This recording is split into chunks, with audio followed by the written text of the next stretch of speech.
Before we get started with tonight's show, I gotta thank the awesome super chatter from last week, Duh Ace Avenue, also a beloved channel member. Ace does movie reviews as well as sports reviews, and he just launched merch, guys. Definitely check him out. He's an amazing content creator. His link is down in the description below. Thank you so much, Ace, for all of your support towards the channel. You've been given a ton of it. It has not gone unnoticed, and it has not gone unappreciated. I really do appreciate it. Thank you so much, dude.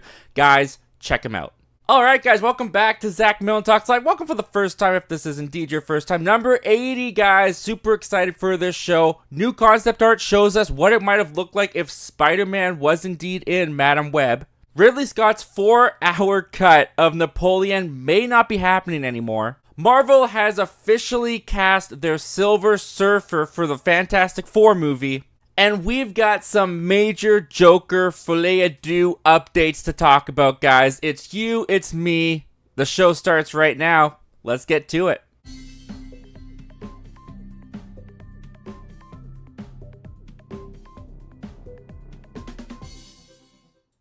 What's up, guys? Welcome back to Zach Milne Talks Live. And what I like to call Zach Milne Talks Live properly. I'm hoping that this goes well. I literally just finished up setting back up OBS, and OBS has a lot, well, not a lot, but quite a few differences to it this time. So I'm hoping that this goes smoothly. I'm hoping that this goes well. But welcome everybody who's here, who's in the chat. Super thankful and honored to have you guys here joining me. Before we get started with the show, if you're new here and you haven't been to the show before, how this is going to work is we're going to go through some predetermined topics that we talked about in the intro video. In between those topics, we're going to be taking your live comments and questions. And with those live comments and questions, guys, you have the option to send in super chats. Now, super chats are not required to get your comment or question answered, but if you do want to send in a super chat, we do have a guide here for $1.99. You get a community post made. If you have a YouTube channel of your own, we put it at the end of the show, a link to it. For $2.99, you get the community post as well as the link to your channel in the description of this video, as well as the community post. And for $4.99 or more, you get the community post, the link in the description of this video, as well as next episode's video, and a special video shout out for your channel like you saw at the beginning of this video. And it also extends to super thanks. So if you're on the replay, if you can't catch the show live, or you're just watching any random video on the channel, it all applies the same. Sound good? All right. But as always, super chat's not required. You just send in those comments and questions. We'll get to them.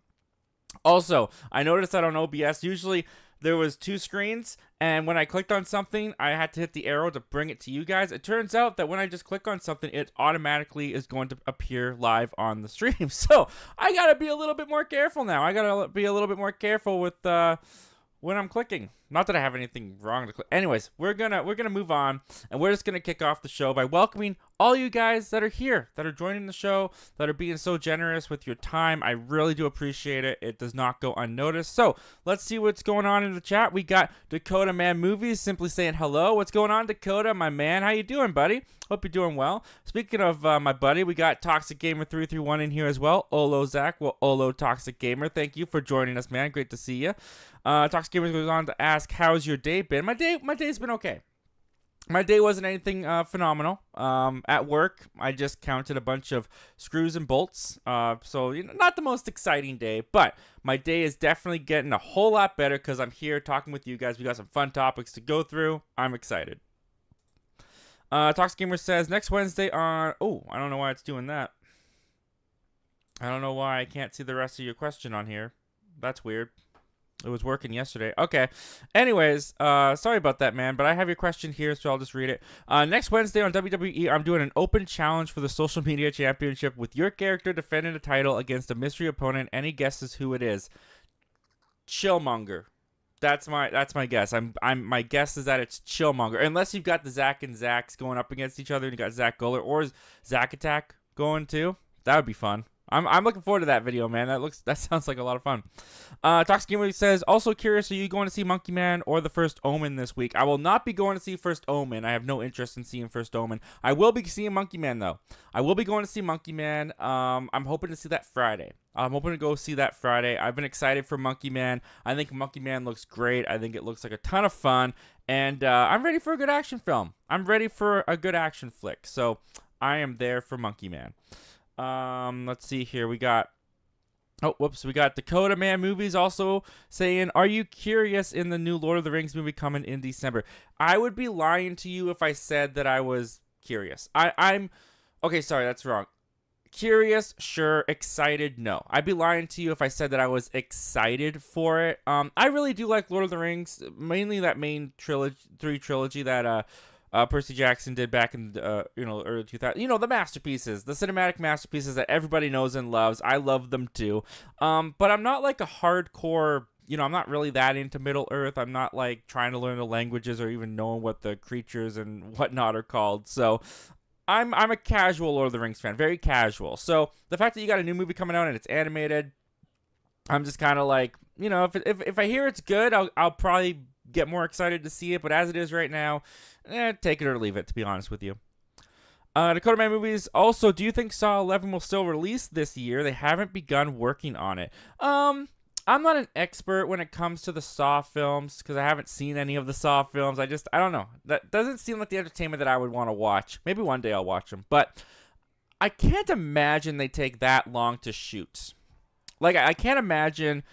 I'm sure they've got a bunch of, like, old traps left over that they could use or even just, like, take apart and make a new trap out of. I don't know. I think they could still hit it. I mean, look at Karate Kid, right? Look at Karate Kid. They announced Karate Kid coming out in December of this year, and they've just started shooting it now. So I think you could get but you don't really want to Saw. If you're trying to hit Halloween, maybe they need to get going on it right now. But I think they could do it. Toxic Gamer 331 says the main thumbnail does look like it could have been maybe cool if it was in the movie. I mean, we'll talk about it, but would it have made the movie better? That is the question, and I'm not too sure that it would. See, Dakota Man Movies, did you watch the new X-Men 97 episode? No, I have not gotten on the new episode. I've watched the first 3, unless the third one is the newest. Wait, do they come out Wednesday nights or Thursday? I thought they came out Thursday, so I thought the new episode was tomorrow. I did catch up on the first 3. I think the show is really good. I think the show is, first of all, gorgeously animated. I love the animation style to it. It has a mix of the old 90s show with like new, it kind of looks like a mix between the old 90s show and Invincible in a way to me. But it looks really good. And the storytelling has been next level. Honestly, for an animated show that I literally had no real interest in watching because I barely even remember the 90s show. In fact, I've gone back a little bit to watch a little bit of the 90s show just to kind of like refresh my childhood memory because I would only tune into it once in a while. But yeah, the 90s show definitely feels like a kids Fox, WB, whatever it was called at the time, network show, whereas this show feels like it grew with its audience, and I feel that in the themes and the maturity of of the stories that they're tackling, really like an X-Men 97, If they keep this up, it could be very high in my ranking list when I rank everything I've watched at the end of the year. I'm really liking it.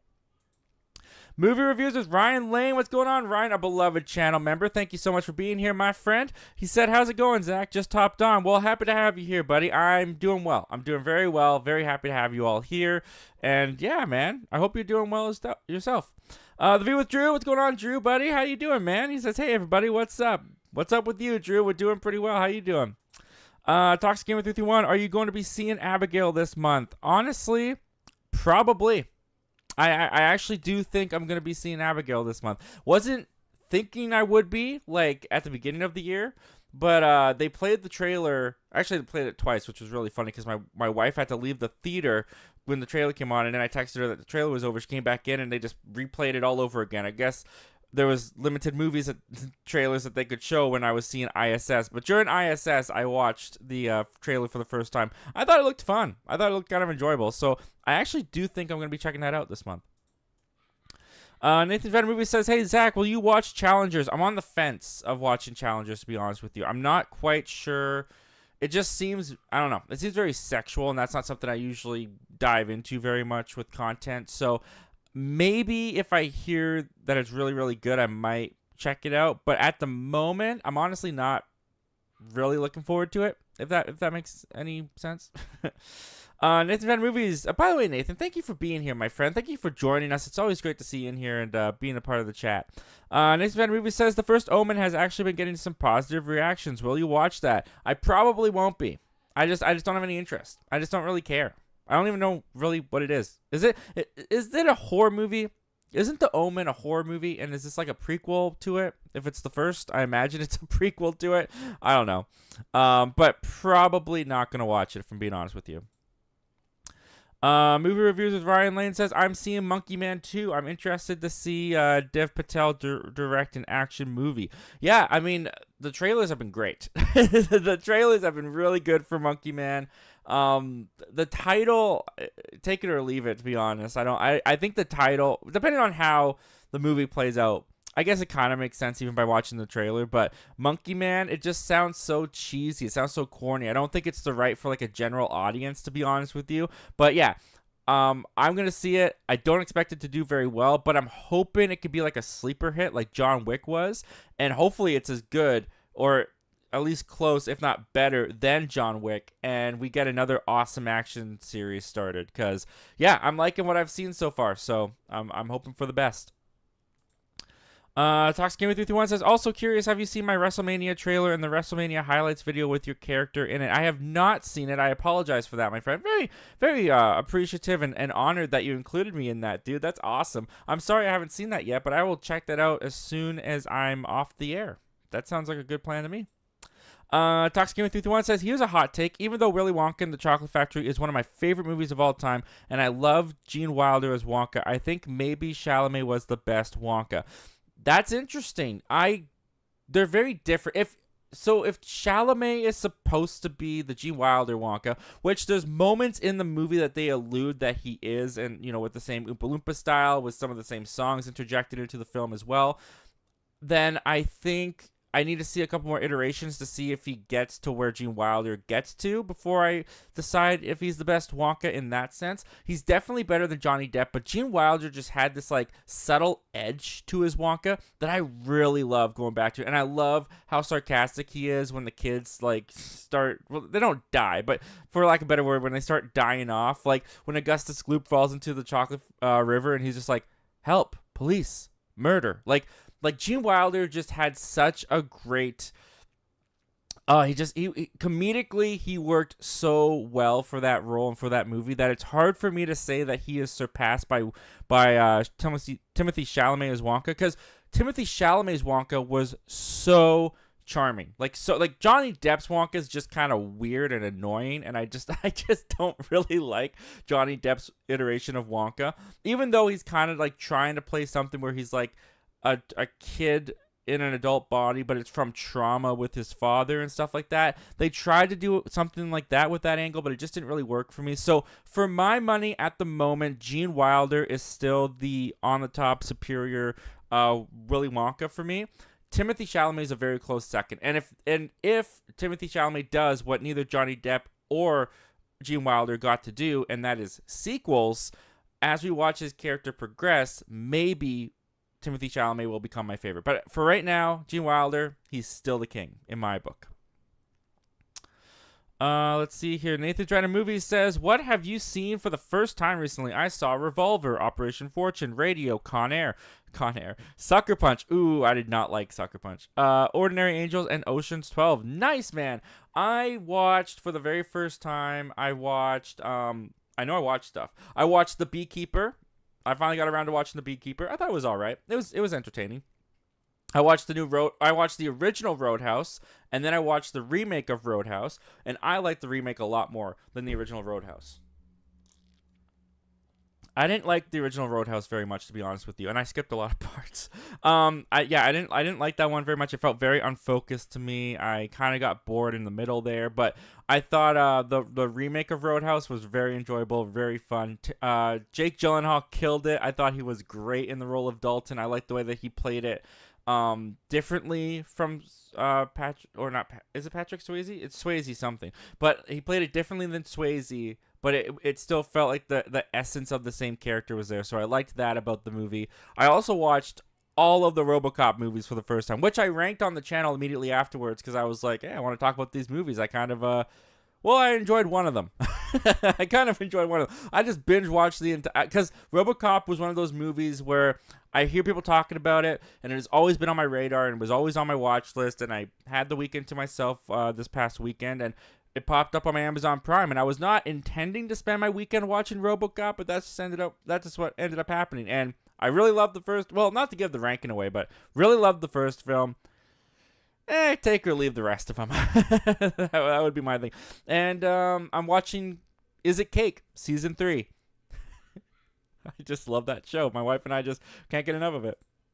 Hungry Movie Buff. What's going on, Hungry Movie Buff? Thanks for joining us, man. Good to see you.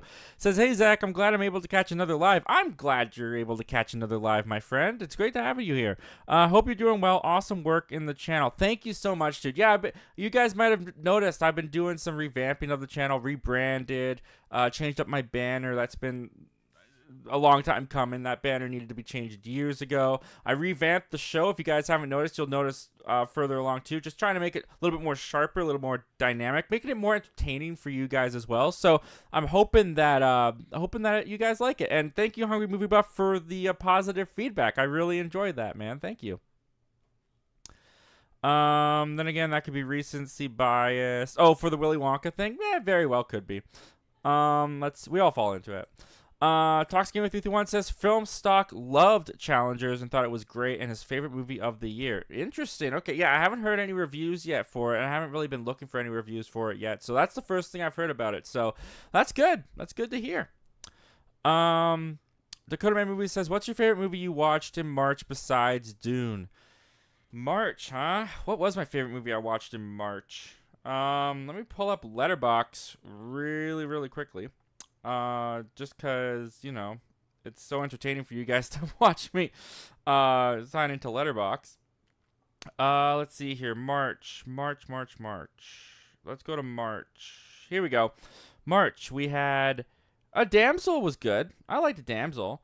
Ricky Snicky, Kung Fu Panda. Honestly, probably Damsel. I'm thinking Damsel is the one that I enjoyed the most. I'm gonna go with Damsel.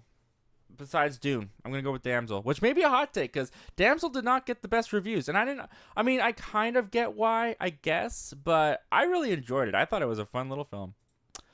Nathan's Venom Movie says, will you watch Guy Ritchie's The Ministry of Ungently Warfare this month? I want to. I really hope I can. First of all, it's got to come to my theater, and I hope it does. Unless it's streaming. Streaming, theatrical, I can never keep track of it all. But it's Guy Ritchie, so I'm into it. I'm looking forward to it. I have to catch up on more Guy Ritchie movies. I have not seen very many Guy Ritchie movies. Maybe I'll do a ranking of Guy Ritchie movies. I don't know. Toxic Game with 331 says, also my WrestleMania highlights video and my WrestleMania highlights video is on my Toxic Favorites playlist just to help you so you don't have to scroll a lot. Well, thank you, man. I appreciate that. I appreciate the help with that. Once again, if you guys are joining, I apologize for the, I don't know why your comment isn't showing up fully down here. So, yeah, I'll have to get that fixed next time. I apologize about that. Toxic Game with 331 says, I'm glad you liked Beekeeper too. Yeah, it was fine. I thought as like a serviceable action movie, it was pretty enjoyable. I do think, and maybe this is just like because I like John Wick a lot, but at times it felt like it desperately wanted to be John Wick, and it just didn't quite reach that for me, and it was so kind of apparent to me in some ways. You know, this guy's retired out of this agency, the hitman. It wasn't a hitman, but you get the idea. And then something personal happens from these people that bring him out of retirement. He goes after them. By going after them, the old agency that he worked for has to intervene, and people have to protect the guy that he's going after. Felt very similar to me. Even the whole like trying to world build with the beekeepers felt very John Wicky to me, and it didn't fully work for me. I'll be honest, it didn't fully work for me, but it was entertaining. Like, I sat there. Action was solid. So I enjoyed myself. Nathan Drive Movie says, same here. I didn't like Roadhouse 89, but I had fun with the remake. Still flawed, though. Oh, yeah, the remake's still pretty flawed. But it's very self-aware of what kind of movie it is. Like the 89 version was kind of self-aware, in my opinion. But, I don't know. It started going down places where I was like, you feel very unfocused now. Like, now there's this love story going on. And now you're introducing this whole thing about this person who runs the town that you want to get rid of. And I thought, because I had heard for years about the whole, like, ripping the guy's throat out bit from Roadhouse. I don't know, maybe it's the way that it built up in my head, but I thought the scene was very lackluster in the movie, and I was kind of disappointed with how that actually came out. But with the remake, I thought they had a good balance of the story felt more focused. It was definitely updated, and the characters did feel like their own iterations of old characters. They also brought in some new characters. They put it in a new setting. It felt like what a remake is supposed to do. It takes the essence of the story, the bones of it, but it puts new flesh on it and makes it new and updates it for a new generation. And I thought it worked much better than 89's version. But that's just me. Dakota My Movie says Roadhouse 2024 was fine fun. Yeah, I mean, I'd go further than fine. I thought it was good. I thought it was very entertaining. Toxic Gamer 331 says, I only ever saw the RoboCop from 2014, which I thought was meh. The RoboCop from 2014 is very meh. I'm telling you. And I can only say this as I can't like hold this over you because I literally just watched them like a couple days ago for the first time. But I've been hearing a lot of people say the only RoboCop they ever saw was 2014. If you only saw the 2014 RoboCop, you're doing yourself a disservice. Go watch the original 1987 RoboCop. All of the personality and fun and chaos and satirical humor is found in the 87 version. It is so superior, and the 2014 one isn't necessarily bad, but it's just so bland and lifeless compared to the 1987 original. And the blood and the gore and the action is so much fun. Definitely check out the 1987 original. You're doing yourself a disservice if all you've seen is the 2014 version. Next Man Movie says, how many movies have you seen this year? I've seen 23. I believe I'm up to 15 now. I believe I either got up to if we're talking new movies, I've seen up to 15. If you're talking movies overall, I'm definitely probably like I've rewatched some stuff. I watched RoboCop for the first time. I'm probably in the 20s. But I usually just count the new stuff when talking about the year of movies that I've seen. So I've seen about 15, maybe 16 movies. Hungry Movie Buff says, thoughts on The Sopranos. I never watched it, but never heard it. I've never watched it, but never heard nothing but awesome things. Should I start or just stay away from it? I cannot tell you because I've also never seen it. I've also never seen The Sopranos. All I can tell you is I've heard the same thing you've heard. I've heard it's awesome. I've heard nothing but good things about it. But I can't speak to that because I've never seen it. Toxic331 says, I finally watched Damsel the other day and I enjoyed it a lot too. Awesome, dude. I'm glad that you enjoyed it as well. Yeah, I had fun with it. I thought it was great. And the dragon being able to speak, I was like hesitant at first, but it ended up really working for me. So I liked the directions it went. Movie Reviews with Ryan Lane says, my favorite of March was Dune Part 2. Mine too, buddy. Mine too. Michael Anthony, what's going on? Michael, thank you for joining us, our beloved channel member, and also a director, guys. Riley, look out for it. Michael, you go to his channel. He'll tell you the more accurate stuff. But Riley, his director, is it your directorial debut? I believe it is, Michael. But your directed movie, Riley, coming out, I believe you said December. So keep your guys' eyes open for that, for Michael Entity Riley. Super excited for you, man. Super excited. And happy to have you here. Nathan's Random Movie says, tonight I might watch Guy Ritchie's The Gentleman because I plan on doing a Guy Ritchie ranking. I have 6 out of 14 watched. The Gentleman is an awesome movie. I haven't seen the show. I want to see the show. I haven't gotten around to seeing the show yet, but The Gentleman movie is awesome. I love that movie, so definitely check it out. Hungry Movie Buff says, Beekeeper was a decent one watch, but it's never something I'd want to waste another 90 minutes of my life. If I was gonna watch it, I'd watch John Wick or even the original Rambo. Yeah, I'm in the same boat. Like, it was enjoyable, it was fine when it was on, but like if I was going to put it on my rating scale, it would be a weak recommend. It's not a must see, but it's a fun enough time if you watch it. But I don't have any intention to watch it again. Just, yeah, there's better movies out there for sure. But it was good. Good one. Toxic with 51 says, I feel Joel Kinnaman is a great actor. He just gets put into meh to bad movies most of the time, usually. Yeah, he was fine in RoboCop 2014. But, yeah, I'm not really a Joel Kinnaman fan, so to speak. I don't really know much of his stuff off the top of my head. But in RoboCop 2014, he was fine. Michael Entity says, good to see you again, Zach. Hope to do a collab review soon. My audience would definitely buy that for $1. Yeah, I'd buy that for $1. Absolutely, dude. I would love to do a collab with you. Well, just hit me up. I've had a couple people hitting me up, and there is a week coming up this month where I am like fully available in the evenings from like Sunday to Friday or whatever it's gonna be. So definitely hit me up. We can work something out, hopefully, and yeah, hopefully in that week that I'll be available, we can get something going, dude. Be fun. And I appreciate you inviting me on, dude. Movie reviews with Ryan Lane. Joel Kinnaman is really good in Suicide Squad, the James Gunn one. Oh, that's right. He's Rick Flag, isn't he? Joel Kinnaman is Rick Flag. That's right. Okay, I didn't even piece that together until you just said that right now, Ryan. Thank you so much for saying that, Ryan. That helped me out a lot. Yeah, that's crazy. That is true. Talking with 51 says Dune was my favorite of March as well. Nice. Toxgamer says, Zach, do you want to face Dora the Explorer in WWE or Mario? Dude, I want to kick Dora right in her face. I want I want to say Espanol as I sucker punch her to the ground. You know, she's only what, a 7-year-old girl, so I guess you've got me so beefed out in your game too. Like props to that Zach. That Zach ate some veggies and his chicken and went to the gym. This Zach didn't do that, but props to that Zach. But he's so big and buff in your game that to see him pound Dora to the ground, you have my permission. A little Italian plumber would be funny too. Funny. No, it's you know. Dakota Man. I'm not advocating hidden children, by the way.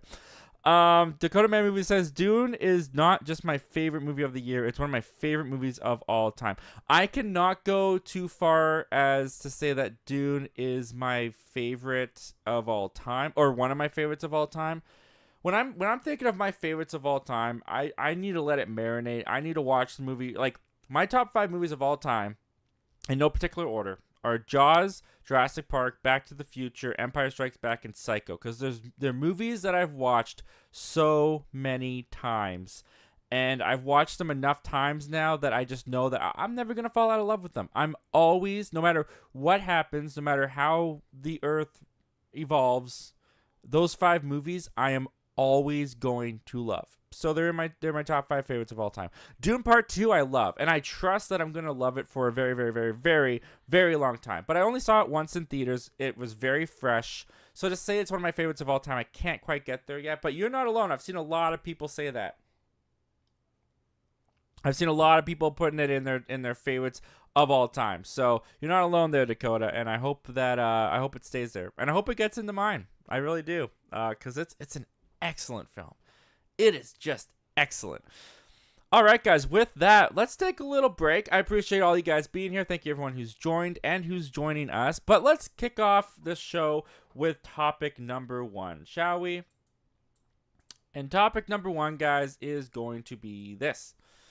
Actually, we're going to get this set up right here. All right. Okay, guys. Madam Web. Oh, Madam Web. Not even just Madam Web. Before Madam Web, ever since the Sony-verse, the Marvel Cinematic, or the Marvel Sony-verse without Spider-Man in it, since Venom basically launched, everyone's been asking, hey, can we get Spider-Man in your universe? Can we get Spider-Man going on here, Sony? What's going on? And it's not that Sony doesn't want to do Spider-Man in the universe. Of course they do, but they got this deal going on with Marvel right now, and Spider-Man is firmly placed in the Marvel Cinematic Universe. But it looks like there was a time where Sony might have thought they could get Spider-Man, Tom Holland Spider-Man, into Madam Web. This comes to us from comicbookmovie.com, and this is what they had to say about this. Tom Holland's Spider-Man swings into Madam Web in some recently discovered concept art. On Sebastian Meyer's work blog, the artist posted some images from Madam Web featuring the familiar Spider-Man. One quick look at the costume used, and it's a match for Holland's MCU attire. Not just the MCU attire, but it's a match for his suit at the end of No Way Home, just to point that out. Ezekiel Sims, the villain of Madam Web, is tangling with our resident Spider-Man in the sky above a city and atop a skyscraper. Neither of those things happened in the film, so now fans are poring over the two images on social media, trying to figure out what happened to Holland in the movie and why Sony might have made a decision to pivot away from a storyline featuring the MCU's Spider-Man. So going further into this comes to us officially from Sebastian Meyer's work blog. So who is Sebastian Meyer? Sebastian Meyer, he's a concept artist, and he's worked on many different films. If you go to his website, he has galleries for like all the films he worked on. So when you go to his website, you see some concept art for Madam Web. And for the most part, they're just kind of fine. They're nothing that exciting. Like here you get a couple of concept arts of her visiting some city. That's not the one I wanted. You see her visiting some cities. Here you see concept art for something that was in the film with the car flipped over on the bridge and the paramedics led by Madam Web coming to save them. There's a casino, which isn't really in the movie. But then you go further and you get this image. You get these two images, I should say. And zooming in on it, yeah, that is clearly Tom Holland's Spider-Man in the suit at the end of No Way Home. So why is this concept art even here? Why would Sony make concept art like this and then not put this in the movie?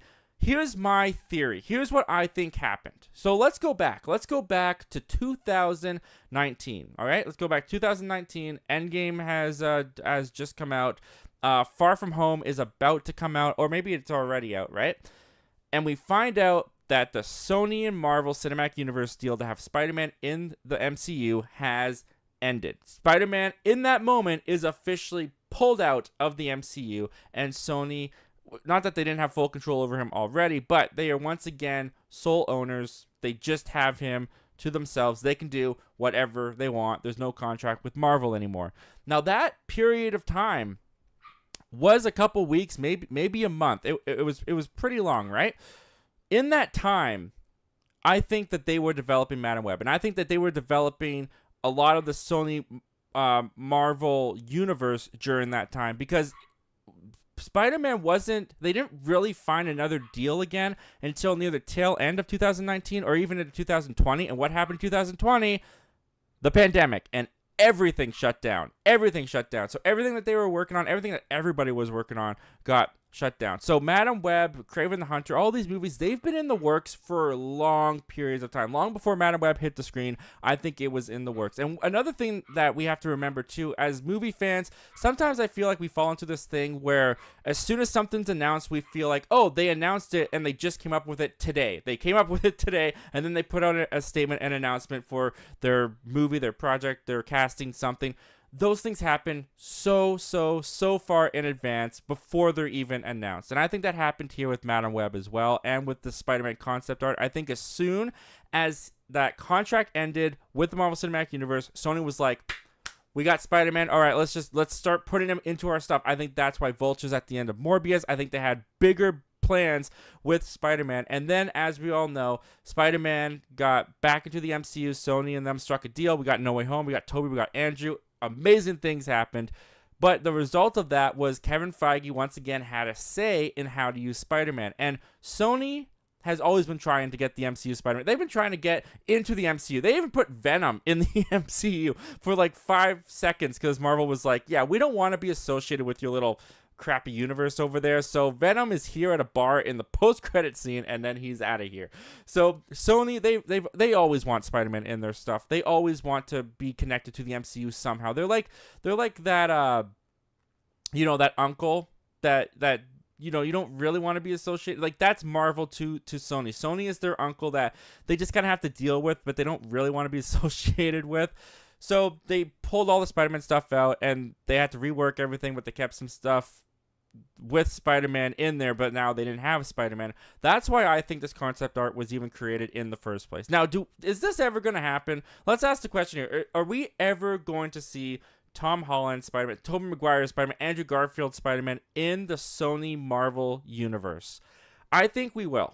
I think eventually we will. I think sooner or later they've got to do it. They've either got to create their own new Spider-Man, or they've got to somehow bring one of their Spider-Man into this universe. And it doesn't mean it's going to make the universe better. I mean, I thought Madam Web sucked. I don't think that this would have made Madam Web any better. I mean, it would have been cool to see Spider-Man pop up in there, but I don't think that this would have done anything for the movie personally myself. But I do think eventually, these contracts are only going to last so long. I'm expecting maybe even after Avengers Secret Wars, I think Sony's going to try and get their own Spider-Man, live action Spider-Man going, because they got Into the Spider-Verse and stuff like that animated going on, but they want live action Spider-Man, and I think they will do it eventually. It just didn't happen in Madam Web, and I'm gonna be honest, even as cool as this kind of looks, I'm glad it didn't happen in Madam Web. I'm very glad it didn't happen in Madam Web, because I don't want this MCU Spider-Man anywhere near that Sony Marvel universe for as long as we can help it. Anyway, guys, those are all my thoughts and opinions on this. What do you guys think of this concept art? What do you guys think of Spider-Man? He might have been in Madam Web. Do you think that he should have been in Madam Web? Do you think that Sony and Marvel, they should have just joined forces and gotten the web head into Madam Web? Do you think it would have made the movie better? Comment down below. Let me know all your thoughts and opinions, guys. And with all that out of the way, let's move on to one more topic before we take our intermission and go back to your live comments and questions. And that topic is going to be this. We got to move this first. I'm getting used to this, but I think it looks cool, so I want to keep going. All right, so topic number 2 is this, guys. One of, if not my most disappointing movies from last year was Napoleon. Ridley Scott's Napoleon. I was so excited for this thing. Ridley Scott did Gladiator. He did the Last Duel not too long before Napoleon. I loved The Last Duel. I thought it was great. And Napoleon's trailers, they looked awesome. They looked epic. They looked great in scale. And it didn't work out. It didn't work out. Despite some awesome action sequences, the movie was just a mess. The narrative was just a mess, in my opinion. And it was like it was almost 3 hours long. And before Napoleon even hit the movie theaters, Ridley Scott had announced that on Apple TV Plus, he's coming out with his 4-hour edition of Napoleon. And after seeing Napoleon in the theaters, I had no intention, ambition, desire, or want to go back and watch this for another 4 hours. And I may not be alone in that, because it looks like that 4-hour cut is not happening. And it looks like Apple TV has axed it. This comes to us. Nope, not Spider-Man. This comes to us from Dark Horizon saying, last year came the news that filmmaker Ridley Scott was working on a director's cut of his historical epic Napoleon, one that would clock in at around 4.5 hours. Scott would then say his longer version would be made available after the film's November release, dubbing it fantastic, with this version filling out more of Vanessa Kirby's performance as Josephine and showing off more of her life before she meets Napoleon. Well, Napoleon was released theatrically in November to mixed reviews and $221 million at the box office, which I'm pretty sure this movie costs like $200 million to make. So, yeah, they lost money on this one. It received 3 Oscar nominations and no wins. It hit digital January 9th and has been available via Apple TV Plus since March 1st. So when is the director's cut coming? Well, the World of Real reports that haven't asked around about it. Their sources indicate it will not be available anytime soon, and Apple currently has no plans to release it. The film's writer, David Scarpa, has previously indicated his preference for the theatrical version after having seen what's in the longer version. And that comes to us from Dark Horizons. All right, so first off the bat, I am not sad about this. You could probably tell by the way I talked about the movie earlier. I don't need this version. I don't want this version. I do not want to go back into this for 4.5 hours. I was not going to watch this anyways. So yeah, I'm not sad that this is not happening. I mean, poor Ridley Scott. I'm sure he was excited to get it out there, but whatever. I'm not sad. So why? Why would Apple decide not to release this? Well, I think it all comes down to the box office. The movie, as I said, I'm pretty sure, I'll look it up a little bit later, but I looked it up a little bit earlier too, but I'm pretty sure it was $200 million, near 200, if not a little bit more than $200 million to make, and it grossed $221 million, so it lost money. When it comes to putting out a 4.5 hour version onto Apple TV Plus, the thing is, that's not gonna be free. Even though Apple TV and Apple TV Plus, they own things, when you put something on a streaming platform, these studios, they are paying for it. That's why Disney Plus, even if they create something of their own, like Willow, for example. Remember that Willow show? Remember season 1? If you don't, you never will, because Disney Plus just removed it. And why did Disney Plus remove it? They made it. It's theirs. Why'd they remove it? Because everything on the platform costs money to leave there. And if people aren't watching it, you got to get rid of it to save a buck. And that's Disney's motto right now.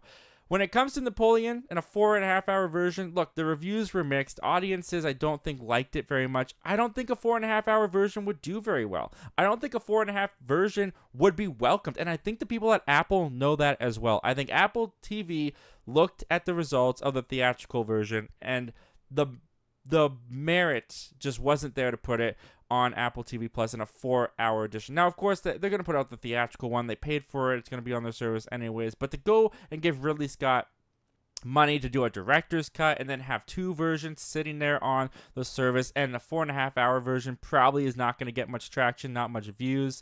Yeah, I think that this is the right choice. I think Apple TV made a good decision. I don't think you move forward with this cut. And especially hearing that like most of it was just going to cover Vanessa Kirby's life before meeting Napoleon. Now, I thought Vanessa Kirby did well in the movie for what she was given, but she also wasn't given much to do. She was mostly just there for Napoleon to, you know, do in between his battles whenever he came home. She gave a good performance. Maybe would have been interested to see a little bit more of it because she's such a good actress. But if that's really what you're going to do to extend this thing, it just sounds like you're going to drag the pace. You're going to drag the narrative.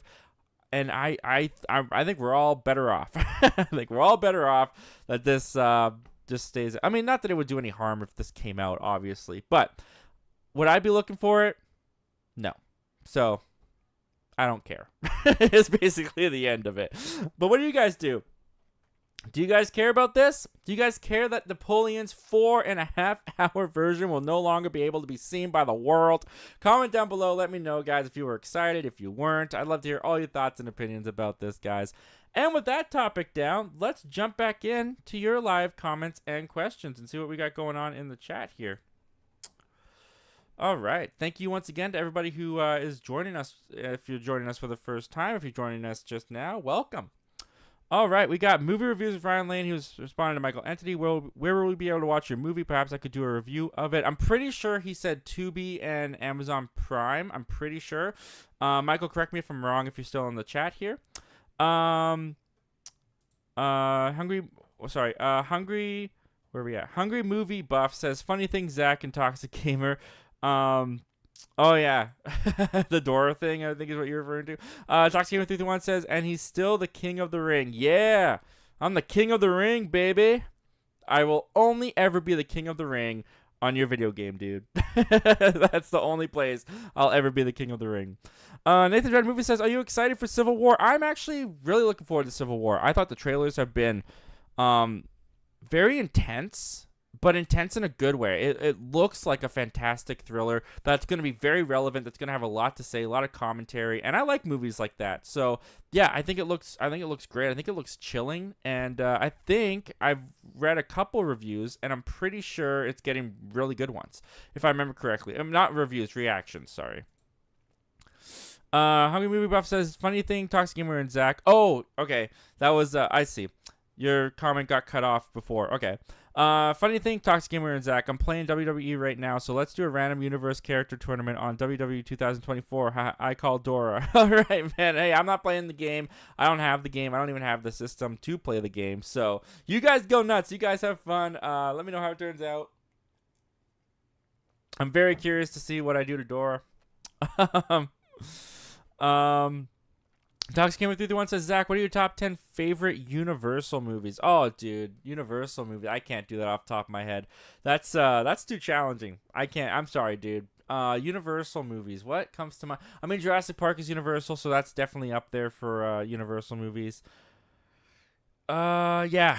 I'm assuming you're talking about the studio, so I can't just think of Universal Studio movies off the top of my head like that, but I appreciate the question, man. I really do. The Cosmic Broadcast, what's going on, Jonah, man? Thanks for joining us. A beloved channel member as well. Happy to see you in here, man. It says, Zach, what's up, man? Can't stay super long, but wanted to drop in and send some positivity your way. Well, I am receiving that positivity, my friend. Thank you so much for that. Thank you so much for the support and just being here and checking in, dude. You're giving your time, and I appreciate that, man. You have a good night. Michael Entity says, hey, Zach, if you ever get a chance, you should check out the film Joe Bell, Mom. It's Joe Bell, Mom. It stars Mark Wahlberg, and it's a much smaller film, but he truly gives an Oscar-worthy performance in that. It's called Joe Bill, Mom? Or it's called Joe Bell. Joe Bell, Mom, or Joe Bell, or is it called Mom? I don't know why I'm having trouble reading that, but I appreciate you putting that on my radar, man. I'll have to check out either Joe Bell, Mom, or Joe Bell. I will get on. I'll look for Mark Wahlberg movies and see which title matches that one, man. Appreciate the recommendation.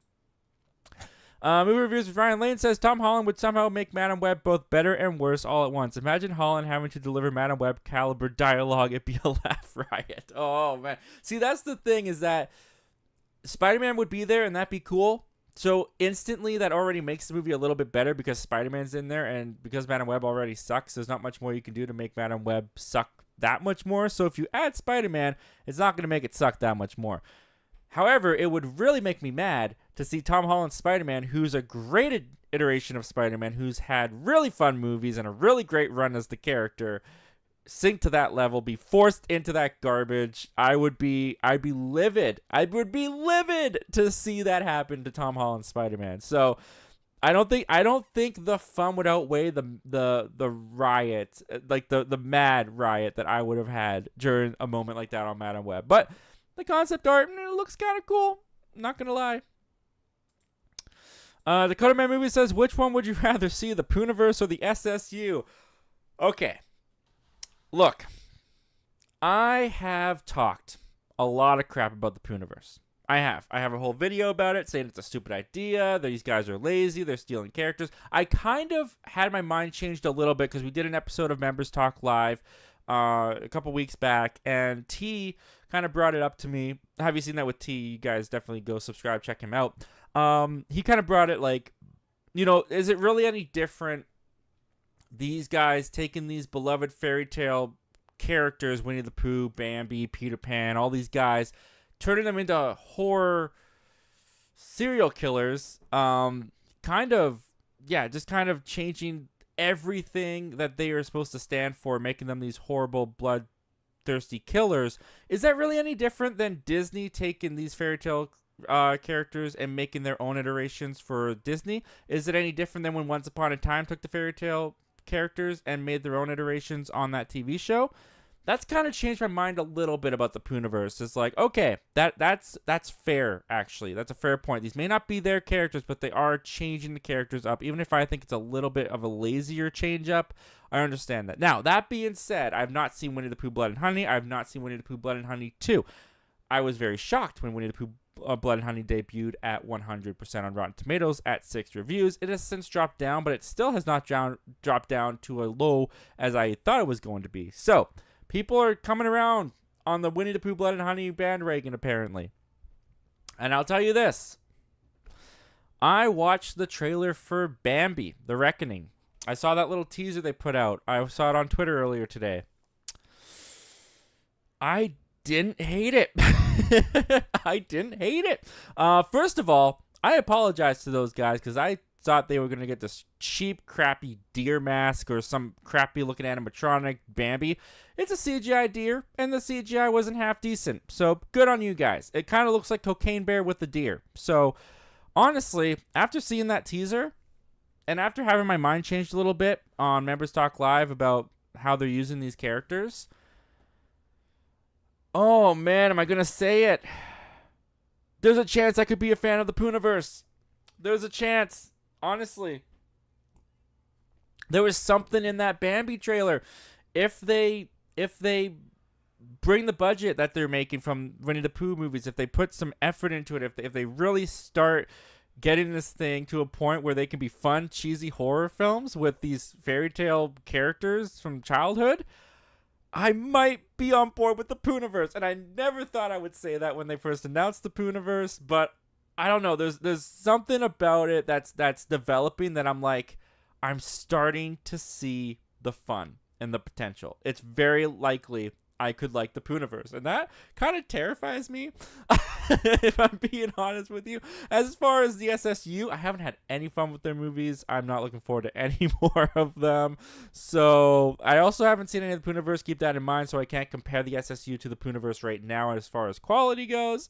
As far as what I'm looking forward to most in the future, though, even though I haven't seen the Pooniverse, it has my attention. It has my attention, and I can't believe I'm saying that. But that's what I would say. So I would rather see the Pooniverse. Yep. All right. With that out of the way, we got Nathan's Random Movies saying he was in the Amazon with my brother when she was researching spiders just before she died. You know what was great was at the Oscars when John Mulaney came out, which I love John Mulaney, one of my favorite comedians of all time. When John Mulaney came out and he talked about, I believe he was giving, was he giving screenplay? I think he was talking about screenplay. And he was talking about how without great writing, we never would have gotten lines like, "You're going to need a bigger boat," and "Say hello to my little friend." And he was in the Amazon with my mother while she was researching spiders just before she died. The way that he slipped that in there, even though it's not even officially in the movie, it's just in the trailer technically, I thought that was hysterical. I thought that was so funny at the Oscars. Nathan's Random Movies says, to be honest, MetaWeb doesn't look that bad anymore if you survived Megamind 2. Dude, I'm not even going near Megamind. That's not Megamind 2. That's Megamind Light. Nothing about that feels official. It feels like a backdoor pilot to a TV show. That's what it looks like to me. I have no interest in watching it. None of the original actors returned. They never marketed the thing, so how good can it be? And I've heard nothing but terrible things. That being said, I might have to watch it just so I can get an accurate ranking of what was my least favorite movie of the year. So maybe I will check out Megamind 2 against my will at some point. Movie Reviews with Ryan Lynn says, I'm conflicted about the director's cut because Ridley. Yeah, I don't know. Here's the thing for me. Ridley Scott, man, he's hit and miss lately. He's really hit and miss lately, and it makes me sad to say that. But, like, I loved The Martian. I really liked The Last Duel, but Napoleon was such a fart box. And, yeah, even Gladiator 2, I'm really nervous about because it's got such a great cast. I love the first Gladiator, but it's Ridley Scott today. It's not Ridley Scott from the early 2000s. It's not Ridley Scott from Alien, you know? It's just... Yeah, so the fact that it was going to be 4.5 hours long, I already didn't like the movie. Now, my biggest issue with Napoleon was the narrative. I thought the narrative was choppy, and I do feel like a lot of stuff was cut out. So it's probably in that 4-hour version, so maybe the story would have been better. I just can't see myself ever sitting down and going, well, I didn't like Napoleon, but let's give it 4 more hours. Like, no. You had your chance. You were in theaters. You're done. You're done in my mind. Not watching you again. maybe clips of you on YouTube. You know, the epic action sequences. Let's see here. We got Empire Edits. What's going on, dude? Thanks for joining us. Been a while. We missed you in here. Good to see you here, man. Says, hey, what's up, bro? It's been a while. It has been a while, dude. And I'm happy to see you in here. Movie Reviews with Ryan Lane says, Ridley Scott is known for having good director's cut, but on the other hand, Napoleon was way too long, and this is coming from someone who liked the movie. Well, I'm glad you liked the movie, dude. Yeah, I think I've only seen the Kingdom of Heaven's director's cut from Ridley Scott, which some people say is better than the theatrical. I didn't see the theatrical. I only saw the director's cut, and I still didn't really like the movie all that much, to be honest with you. So, yeah, that's my take on it. Nathan John Movie says, what is a canceled movie you would want to see? For me, it's Batgirl and Sam Raimi's Spider-Man 4. And the Matt Film Show is jumping in here. What's going on, dude? He's added to the conversation. He's saying The Amazing Spider-Man 3. Look, I love Spider-Man. Thank you for joining us, by the way, Matt Film Show. It's great to see you in here. I love Spider-Man. Spider-Man is my all-time favorite superhero. In fact, I have 2 of his suits that I wear just for funsies. That being said, yeah. Absolutely give me The Amazing Spider-Man 3. Absolutely give me Spider-Man 4. There's talk that Spider-Man 4 with Tobey Maguire and Sam Raimi is possibly happening. Sam Raimi recently came out and said, hey, I've heard those rumors. I don't think it's happening yet, is what he said. I'm not working on that yet. The yet is very confusing, Sam Raimi. Give us some confirmation. But I would love to see a Tobey Maguire, Sam Raimi Spider-Man 4. I would love to see him in Spider-Man 3. Batgirl definitely had my attention. I mostly just want to see how bad it was. You know, like I want to judge it on my own. Coyote versus Acme. Coyote versus Acme. Now, look, I wasn't looking forward to the movie when they announced it. I forgot it was even coming out until they said it was getting canceled, and then everyone came out and said it was great. If I hear a movie's great, I just instinctively just want to see it. Like, if you tell me it's great, I'm like, I gotta watch it then. If it's great, I want to see a great movie. If a movie's bad, I usually stay away from it. But Batgirl, I want to see how bad it was. Like, for a movie to get canceled like that because of how bad it was, I want to see how bad it is.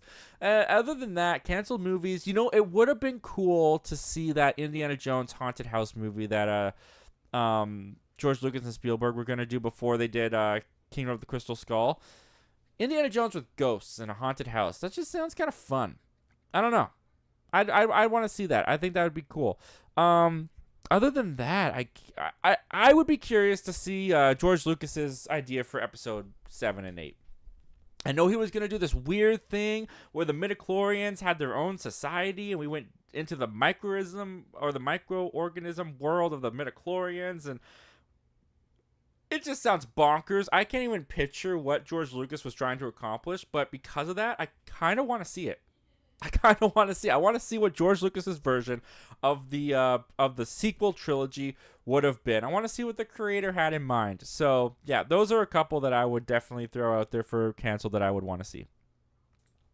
The Matt Film Show says, yo, what's up, Zach? What's up, Matt? Thanks for joining us, dude. Happy to see you in here.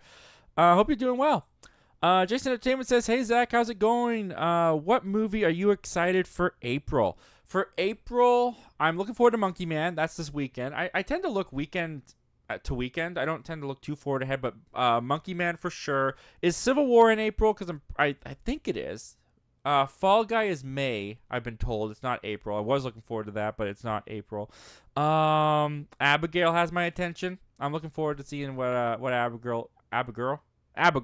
What's Abigail doing? What's Abigail going to bring? I'm looking forward to seeing what that's going to be. Yeah, I'm terrible with remembering what's coming out, though. So those are just a couple that I can give you. Sully Strands, what's going on? Sully, coming off of a live stream of your own, dude. I jumped in there for a little bit while I was working on the show. Thank you for being there for me while I was working on the show. It was a really great live Q&A. It says, what's up, Zach? What's a movie you're looking forward to that you think isn't getting enough hype? That is an excellent question. Wow. That is an excellent question. You know what? I have faith in If. I have faith in If. It's got Ryan Reynolds. It's got Steve Carell. It's got John Krasinski behind the director's chair. I'm looking forward to If. And I don't think many people are talking about If. But I think it could be a really fun little movie. I think it could be great. Yeah, so there's one that I think isn't getting much hype. I think it's one people are aware of, but I don't think people are really talking about it. Nathan Trying to Movie says, what do you think of a Matrix 5 coming from the Daredevil creator? I'm kind of over Matrix. I'm at the point of Matrix, and I didn't see the fourth one because like I said, I'm kind of done with Matrix. The only Matrix I like is the first one. I kind of like the second one a little bit, but then you get the third one, and the pairing together, it just doesn't really work for me, and it kind of brings down the second one for me.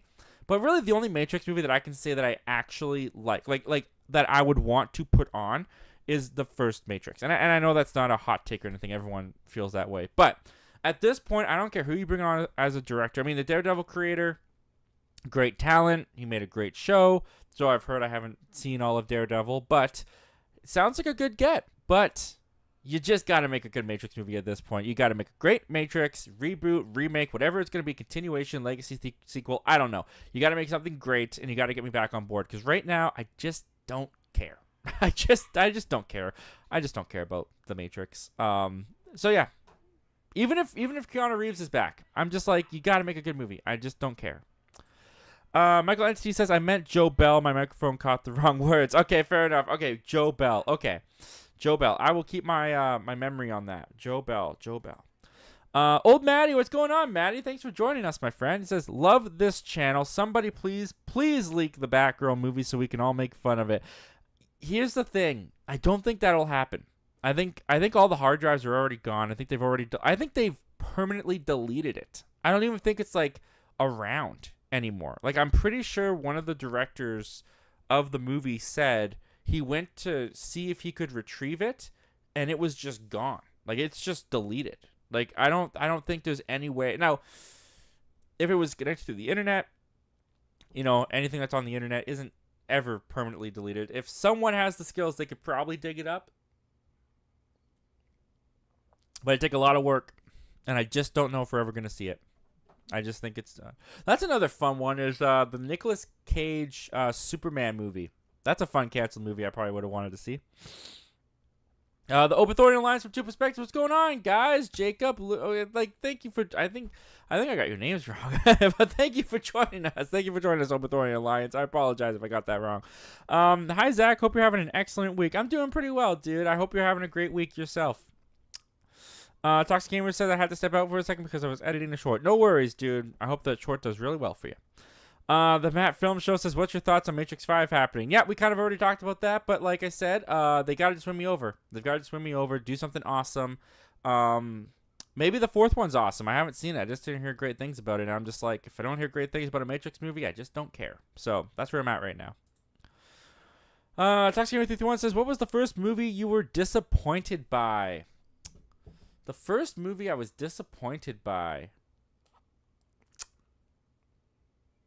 you know what comes to mind for me, and this is like really young, Stuart Little 3, Call of the Wild. I think it was called Call of the Wild. Do you guys remember Stuart Little 3? So you had Stuart Little and you had Stuart Little 2. I'm gonna give you guys the history of Stuart Little movies right now. You had Stuart Little and Stuart Little 2. They were both live action CGI hybrids, and the CGI in those movies actually looks pretty good. It holds up pretty well. And he was voiced by Michael J. Fox, as you guys probably know if you've been here for a long time. I love Michael J. Fox. So we had Stuart Little and Stuart Little 2, and they were voiced by Michael J. Fox in live action and blah blah blah. Then they did Stuart Little 3, and I remember as a kid loving Stuart Little, and I was really excited for Stuart Little 3. It was direct to DVD, and it was completely CGI animated. Now, I do think, if I remember correctly, Michael J. Fox came back to do the voice in Stuart Little 3. I think he was still the original voice actors, or most of them.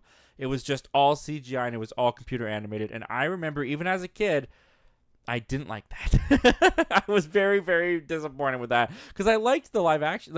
I've always been more of a live action guy. Even as a kid, I liked live action CGI hybrids more than I like straight up animation or animated. I enjoy those mediums for sure. I'm not putting those down or anything like that. But yeah, I was very disappointed in Stuart Little 3. I think it was called Enter the Wild, Call of the Wild. It was something like that. And that's the memory that popped into my mind when you asked what my first movie that I was disappointed by is. Now, I don't know if that's actually the first movie, but that's the one that popped into my mind. And before we go on, we're going to head on over to topic number 3 and 4 here. Before we do so, we have a super chat in here. And it is from the guy, the man, the Ace Avenue. $5. Dude, thank you so much for this continued support. It says, sup, Zach. Hope all is well. Just rewatched Glass. Have you ever seen the Unbreakable series? And if so, what are your thoughts on that franchise? Well, the Ace Avenue, Glass is the whole reason I am here right now. Glass is the very first movie review I ever put out onto the channel because I just had more to say than I usually do. And back then I was just posting my thoughts on Facebook for my friends and family to see. So that is perfect question for me because I really enjoy that trilogy. And I think I enjoy that trilogy more than most do because with Unbreakable, I really like that it's this exploration, mostly the most grounded real world you could do with the concept of a man who finds out he's a superhero.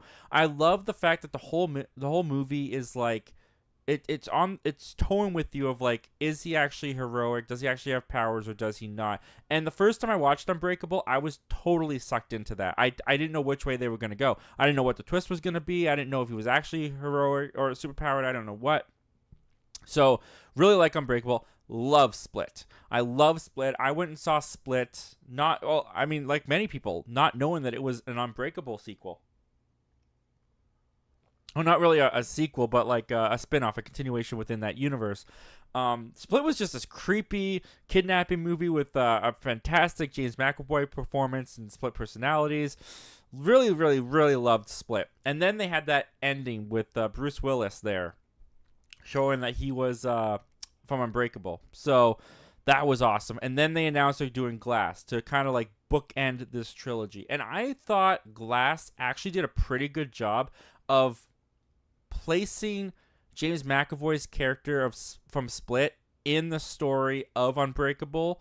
And I actually really love that whole trilogy basically starts with this guy is superpowered, he's a superhero, and then Glass kind of ends the trilogy with like deconstructing and taking away all your concepts and ideas of what it means to be a superhero. I mean, spoiler alert for Glass, but Bruce Willis drowns in a puddle because his weakness is drowning because he's still human. And what's great about Glass with Unbreakable and Glass is they constantly talk about comic book heroes, and there's a real emphasis on Superman and being, and like Superman being invincible, being immortal in Glass. And I kind of like that the movie kind of answers the trilogy's question of, are these guys immortal? Are they super powered beings? And it's kind of answers it by saying no. They're not. They're just humans, and they can effing die. Basically, they can just bleep and die. So I really like the trilogy, honestly. I think it's a fascinating thought piece for me. I know many people don't feel that same way, but that's just my thoughts on them. And I appreciate you asking that, and I really appreciate you sending in the support with the super chat, man. Very, very, very nice of you, and yeah, does not go unnoticed, dude. Thank you. All right, guys, with that, we are going to move on. We are going to move up here. There we go. We're going to move on, and we are going to go to topic number 3.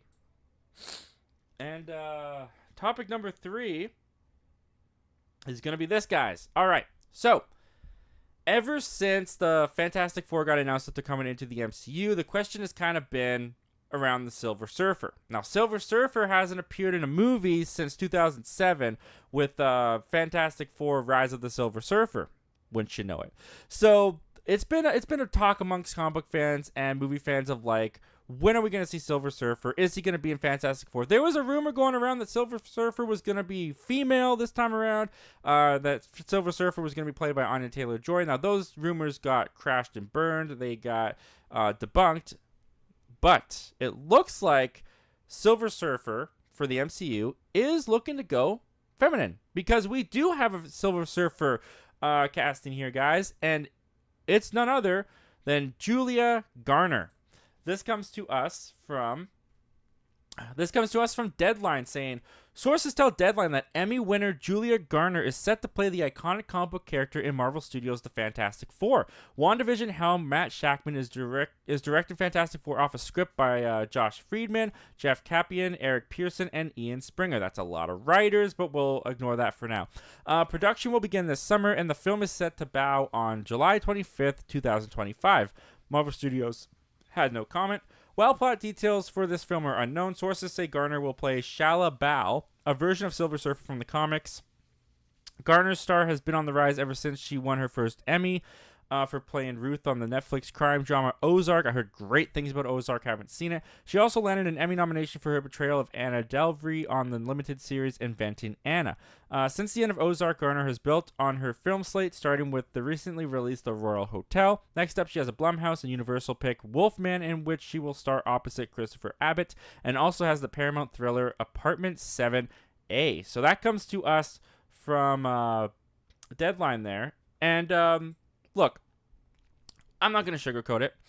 I'm not going to lie. I'm not going to sit here and put myself on a higher pedestal than I deserve, because I don't know anything about Silver Surfer. I don't know anything about. I know very little about Silver Surfer. I saw him in that aforementioned Fantastic Four: Rise of the Silver Surfer movie in 2007 when I was 8 years old, and was it 2006? Anyways, and I read a comic, The Infinity Gauntlet, with Silver Surfer in there, because I wanted to learn more about the story before Infinity War came out. That's my knowledge on Silver Surfer. So, what do I think of this news? First of all, let's start with Julia Garner. I have no idea who she is. I have never heard of this woman until I read this article today that she was cast as Silver Surfer. But here's what I like about Julia Garner. Before we get to Julia Garner, let's address the elephant in the room. Silver Surfer's gonna be feminine. She's gonna be a female. I don't care. Just plain and simple, I don't care. Now, I'm not going to be one of those guys that, like, puts you down if you are upset because the comic character that you loved was male, and the character that they're going to put on the screen that maybe you've been waiting your whole life to see done accurately is going to be female. Now, it sounds like this is a version in the comics where there was a female version, so I don't know. Maybe that's going to be fine. But if you are upset, for me, the limited knowledge that I have of Silver Surfer, there's nothing about Silver Surfer that feels like it has to be male. There's nothing about it that feels like switching up the gender, making it female, making it male, really adds or takes away from the character. I feel like either gender for Silver Surfer, based on what I've seen of the character, works. It works, in my opinion. Now, whether or not it's going to work in this movie, whether or not we're going to actually end up liking this character, regardless of Julia Garner, regardless of the performance, the writing, that's all to be seen. But as far as initial casting, as far as hearing that Silver Surfer is cast in Fantastic Four and she's a woman, I'm fine with that. Now let's move on to Julia Garner here. I, as mentioned before, have no idea who Julia Garner is, so I can't speak on her work as an actress. I can't speak on her work and what she's been in before. But here's what I'll say about this casting that I like, and it is the Marvel tradition.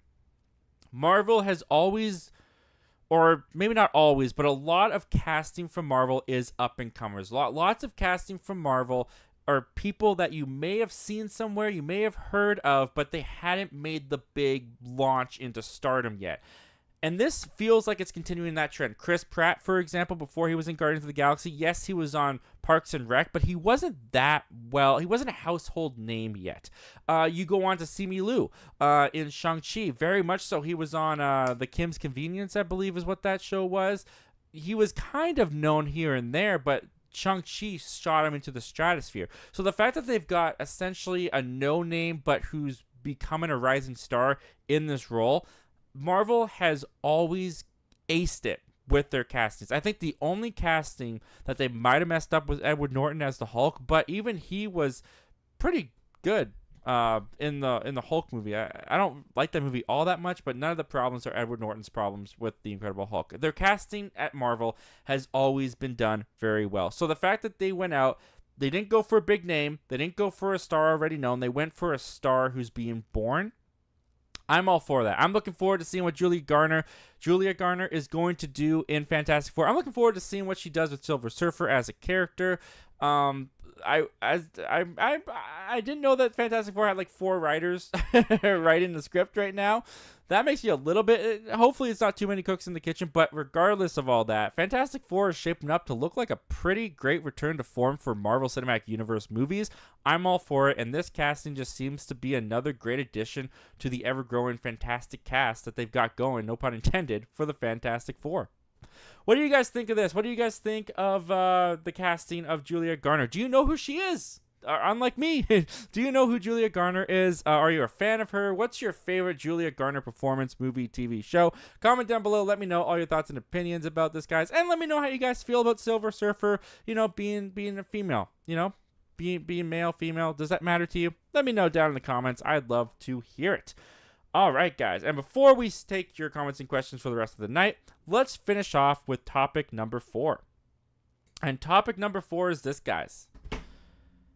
Ever since Joaquin Phoenix won that Oscar for Best Actor for Joker in 2019, the question has been, all right, when's Joker 2 coming? It wasn't too long after that they announced a Joker 2. Now, Joker 2 has kind of been under wraps a little bit up until this point. We haven't known that much about Joker 2 yet. We've heard inklings of musical aspects being thrown in there. Then they went and cast Lady Gaga as the new Harley Quinn. So, musical and Lady Gaga, those seem to go together. Well, we officially have some updates on what we can expect from Joker 2. And this comes to us, once I find it. Here we go. Not Silver Surfer.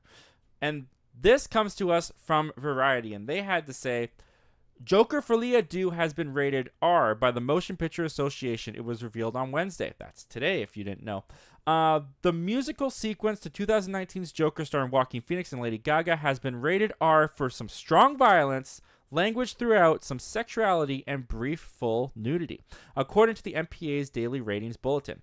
This is in line with the original Joker, which was rated R for strong bloody violence, disturbing behavior, language, and brief sexual images, directed by Todd Phillips. Joker Folie à Deux sees Phoenix reprise his role as the character, with Gaga joining as his twisted lover Harley Quinn. The film also stars Zazie Beetz, Catherine Keener, and Brendan Gleeson. Though plot details are being kept under wraps, Variety exclusively revealed in March that the film will mostly be a jukebox musical, integrating at least 15 reinterpretations of well-known songs. One is said to be That's Entertainment from the 1953 musical The Bandwagon, made famous by Judy Garland. However, one or two original songs may find their way onto the soundtrack, and that comes to us from Variety. All right, guys, so there you have it. Joker 2, it's a musical. It's a musical. Now, it's not, it doesn't sound like, based off this, it's going to be an original musical. It's, I guess they said one or two songs. If they don't have I Feel Loony from Batman the Killing Joke somewhere in here, if Joaquin Phoenix does not give us an iteration of I Feel Loony, I will be upset. They need to have that song in here somewhere. But let's address this poster real quick, because along with this, we also got our first official poster for Joker Folie à Deux, and I love this poster. I think this poster is great. And what this poster tells me, the vibes that I get from this poster, twisted love story. That's what I feel when I look at this, and that's what I want with Joker and Harley Quinn coming in here. Give me this twisted love story with these psychopaths. Love it. Love the poster. Now let's talk about the movie itself. So the MPA rating, rated R, strong violence, some nudities, some sexuality, all that kind of stuff, in line with Joker 2019. I do want to keep this R rated. I think you lose something if you don't keep it R rated. Like the first movie worked so well because it was able to go the distance with that rating, with that R rating. So yes, Joker 2, staying R-rated. Awesome. Really like to hear that. 15 songs. That's a lot. That is a lot of songs. Let's say the songs, I don't know, they average 2 minutes. Let's say they average 2 minutes a song, right? That's half an hour of the movie. I mean, that is a musical. I mean, even Willy Wonka and the Chocolate Factory is only an hour and a half long, and that has like 5 songs in it, maybe. I imagine Joker 2 is going to be like 2 hours long, and it's got 15? I'm sure some will be shorter than others, but that's a lot more than I was anticipating, to be honest with you. Now, do I like that? I'm on board. I'm on board with it, and I'll tell you why I'm on board with it. I think there's a reason they got Lady Gaga. I actually think this movie is going to focus more on Lady Gaga's Harley Quinn than I think it is going to be on Joaquin Phoenix's Joker. I think Joaquin Phoenix's Joker may actually come more, not supporting, but I think Harley Quinn is going to have the spotlight. And I feel like with 15 songs, I feel like the fact that we've got an example of one that's sung by Judy Garland, I feel like Harley Quinn's story is going to be told in the musical aspect of it all, and I feel like Lady Gaga is going to be the one who sings all these songs, and maybe Joaquin Phoenix jumps in there with her as well. So that's pretty cool, honestly. I am looking forward to Joker 2 musical because it's different for the comic book genre, and it's very different from Joker 1. And with Joker 1, Todd Phillips, he set out to make a one and done. He just wanted to do Joker, no sequels. Once you make $1 billion, once your actor wins an Oscar, the studio comes to you and they want sequels. So the fact that he was kind of forced into making a sequel he never intended to make, the fact that he would choose to go this outside the box and this original, it has me really, really intrigued. And now that we know that there's so many songs, and it's a jukebox musical, so they're not writing songs for this, they're using previous used songs, which that's fine with me.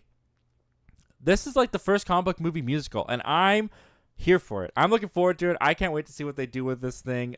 Joker Folia do bring it on. And we get a trailer on April 9th, I think. I think next Tuesday we get a trailer. I'm so anxious for that. I'm so looking forward to that trailer. You can definitely expect a trailer reaction on this channel for that trailer.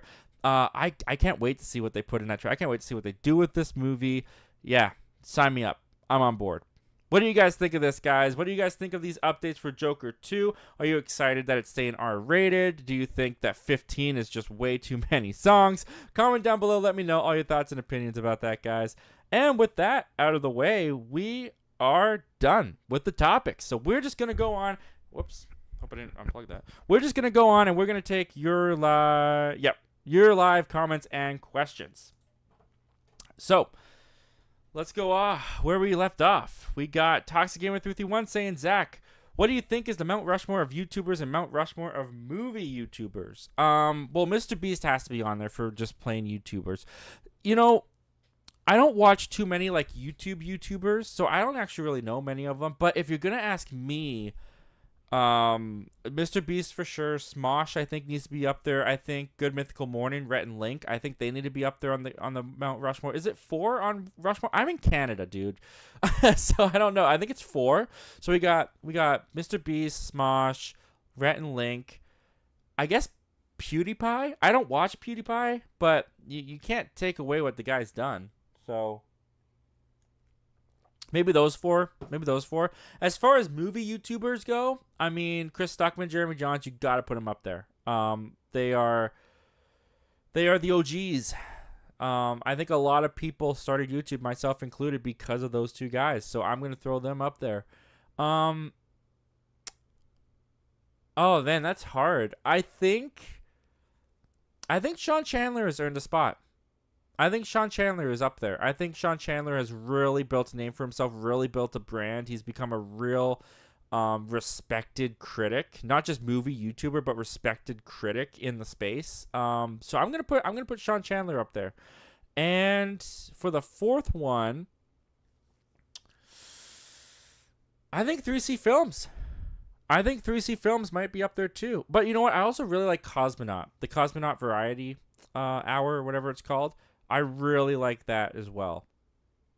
Oh man, that's tricky. That's what I'm gonna leave it at though. I'm gonna leave it at Chris Stuckman, Jeremy Johns, Sean Chandler, and 3C Films Chris for the moment.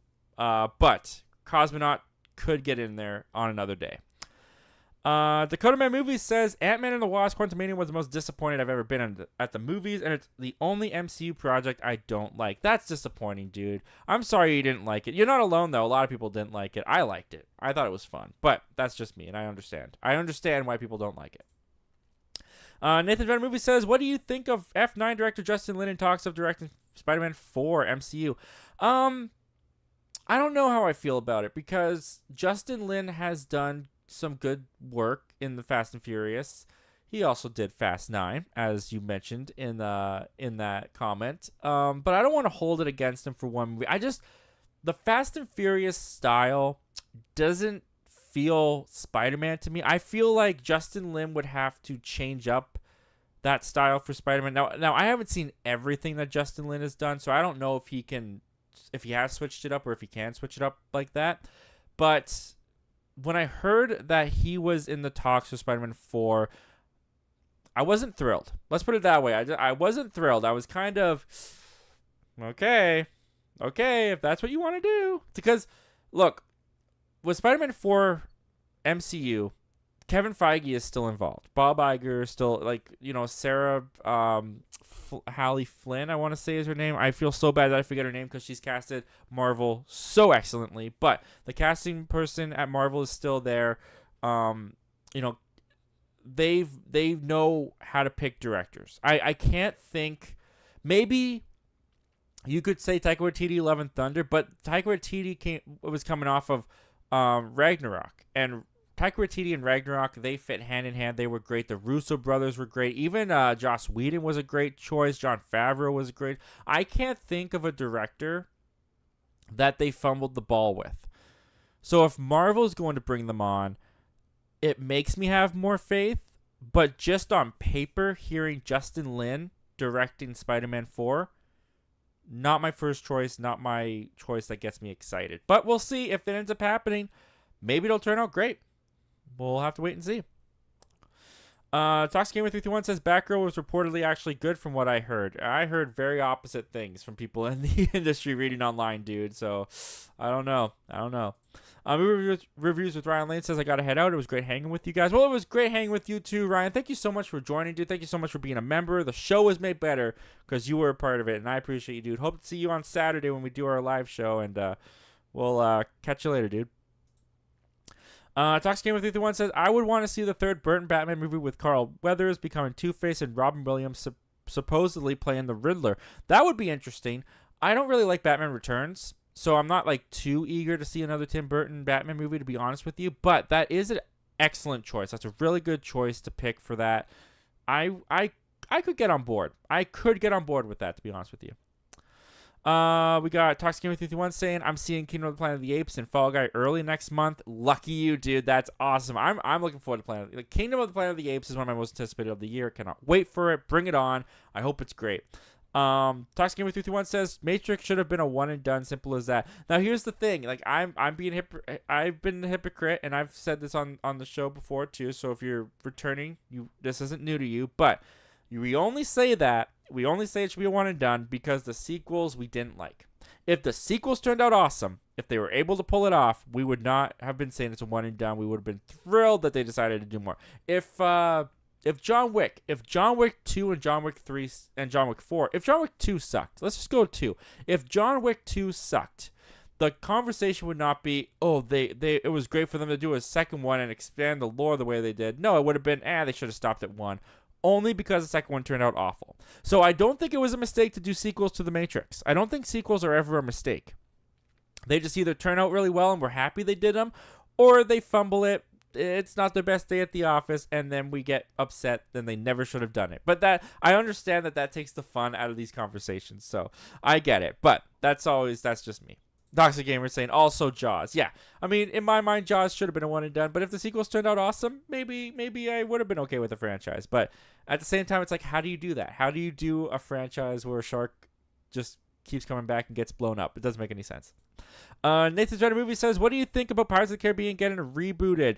Honestly, I'm for it. I think that franchise has more in it. I think that franchise with a new voice and new creatives can do something really fun and can do something really creative with it. I feel like the franchise really started to go off the rails around part 3. I mean, Dead Man's Chest is okay. Curse of the Black Pearl is the best one, no question about it. I love that movie. At World's End is okay, but it started to get so convoluted and bloated to me that it kind of lost just that simple,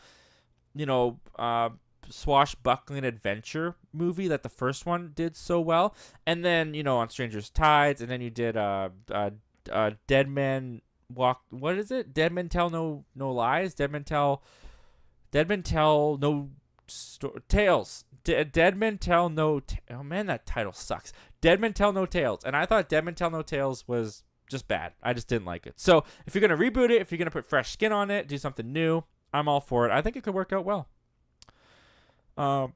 Let's see here. We did a jump here. Once again, thank you to Ace Avenue for that super chat, man. Toxic Gamer 331 says, I was surprised when I found out M. Night Shyamalan wrote the first 2 Stuart Little movies. Yes, he did. Yes, he did. I remember finding that out, too, when I was in high school. I think I revisited one of them, and I was like, M. Night Shyamalan wrote this? Oh, you know what it was Nostalgia Critic. I was watching Nostalgia Critic's review of Stuart Little, and he brought up that M. Night Shyamalan directed it. I used to love the Nostalgia Critic. I'll check in on him from time to time, but I used to love him. Toxic with 331 says, they're rebooting Pirates. Why make another one with Johnny Depp?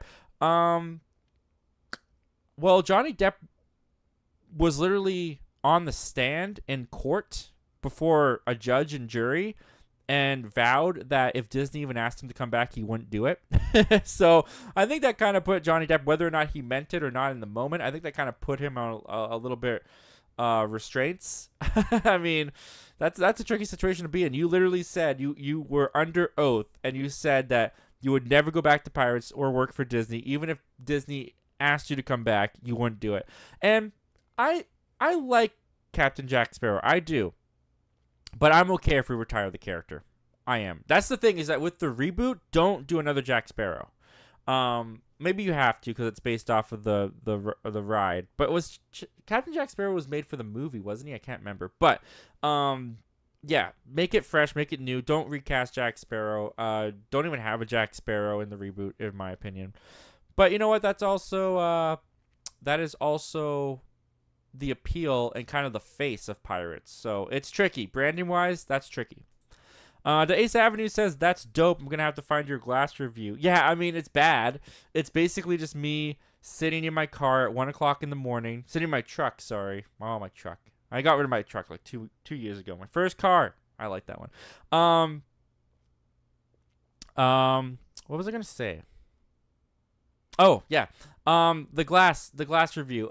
Is just me sitting in my truck at 1 o'clock in the morning and holding my phone up and just kind of being like, wow, that movie was wow, I like that. Wow, that movie was great. I mean, wow. I mean, it was just like it's my first video, so it's bad. It's pretty bad, but it's what started the whole thing. So worked out well. Toxic Gamer 331 says James McAvoy should have gotten an Oscar for Split. I don't disagree. Was he nominated? I don't even think he was nominated. But you know what? I didn't see all the performances that year, so I don't know who you would take out necessarily. But I don't disagree with that, man. I don't disagree with that at all. Dragon Movie Guy, what's going on? Dragon Movie Guy, thanks for joining us, my friend. It's good to see you in here. He says, hi, Zach. Love the live stream. Well, I appreciate that, man. Thank you so much for that kind words, dude. And yeah, we gotta get talking again. We were gonna do something, and then I guess we're both busy. I understand that, but yeah, we gotta get on that. The Ace Avenue says, love the ending of them exposing their abilities to the world. I am a big fan of the Unbreakable franchise. Yeah, I thought that was great. The only thing I didn't like in Glass, which is kind of a common complaint from what I've seen from Glass haters, I guess, that secret society that they bring in at the end was kind of forced. It was kind of forced. Dragon Movie Guy says, by the way, your main image is squeezed a little bit. Oh, yeah. I mean, I'll have to fix that. I'll have to, I like I mentioned 2 weeks ago, OBS completely crashed. My computer was fried, basically. I had to reset everything, so I had to re-download OBS. I had to re-download the graphic cards. I had to re-download all the little extensions that I use for it. So I got it set up yesterday. I did a test through on it myself before the show today, and everything looked okay. There's definitely some things I'm going to have to improve and fix a little bit, but for the most part, I also redid the backgrounds and stuff and just kind of revamped the show a little bit. But I appreciate you bringing that to my attention, Movie Guy. I'll need to work on that. Dragon Movie Guy says, squeezed on the graphic overlay, that is, the camera only image is good. Okay. Yeah, so when it's on, you're talking about when it's on this page, it's a little squeezed. Yeah, I can see that. It looked okay when, yeah. Maybe I'll just have to make a bigger square.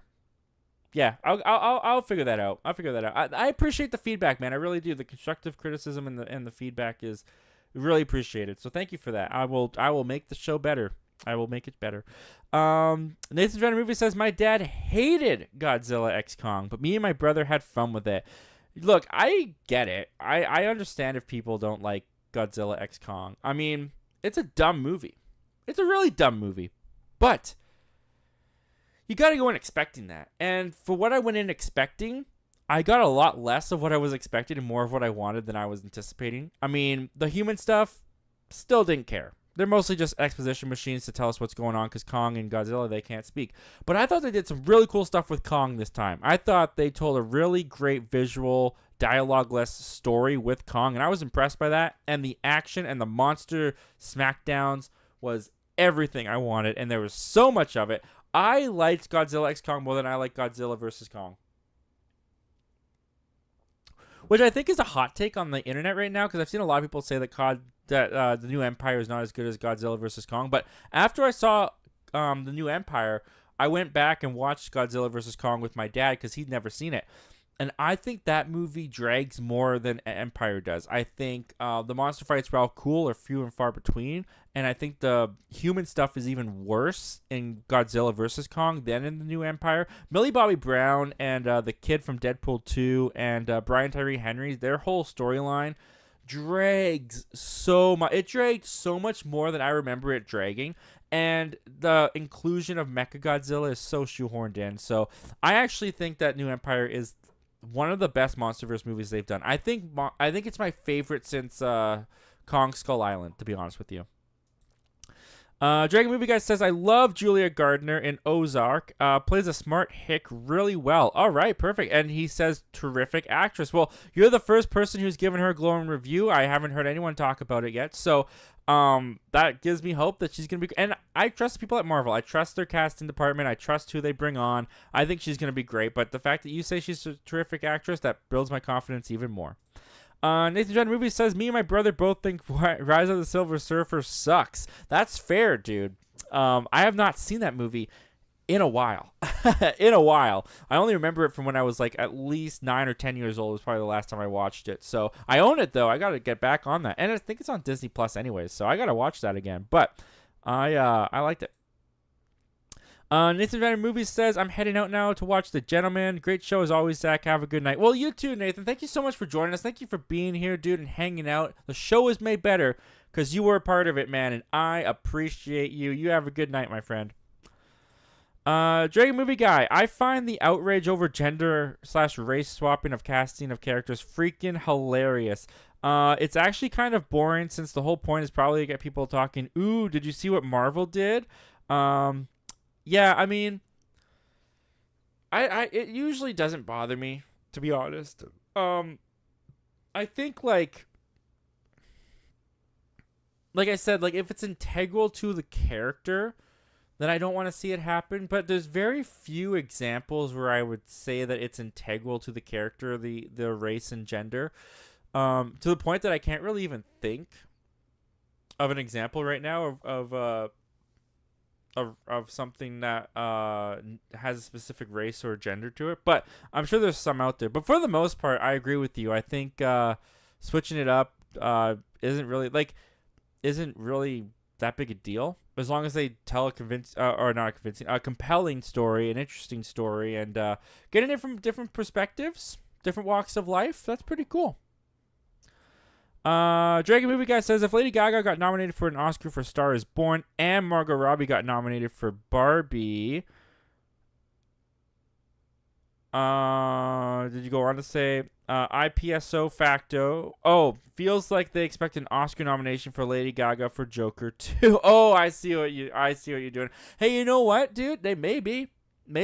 I obviously don't know anything about her performance, don't know what she does in the movie, but Lady Gaga, she's a good actress, and she's been on that Oscar nomination board once, and Joker has been nominated. I think it was nominated for Best Picture as well as Joaquin Phoenix for Best Actor. So I don't expect Joaquin Phoenix to get Best Actor for Joker 2 because I feel like there's kind of this like been there, done that kind of thing with the recurring characters. It'd be fascinating, though, if Joaquin Phoenix got another Oscar nomination for Joker 2 and he won. I don't think anyone won an Oscar for playing the same character more than once. I don't know. But Lady Gaga, depending on what she brings in Joker 2, she may just get back on that nomination board. So we'll see what happens. Talk to you with 331 says it might be a good thing or bad thing with Joker 2. Yeah, I mean, who knows, right? Who knows? We'll have to see how it turns out. Dakota Man Movie says, do you think the trailer for Joker 2 will show the musical parts? Yes. I think maybe not a song, but definitely there's going to be images. There's going to be flashes of images where you're going to be able to tell, oh, that's during a musical number. I'm so curious for this trailer. I really am. This is probably one of my most anticipated trailers for the entire year. But behind Deadpool 3, before that trailer had come out, and I'm still anticipating another trailer, by the way. It should be coming out sometime this month, maybe in May. But besides that, Joker 2 has my most curiosity for what the heck this trailer is going to be. I have no idea, and I cannot wait. Talk to you with you. One says, have you ever met anyone famous? Not really. There was, do you guys remember a show called Mr. Young. You probably don't. I don't even know if I can pull this up. Mr. Young might have just been a me thing. I don't think I can pull this up fast enough. Let me see if I can pull this up.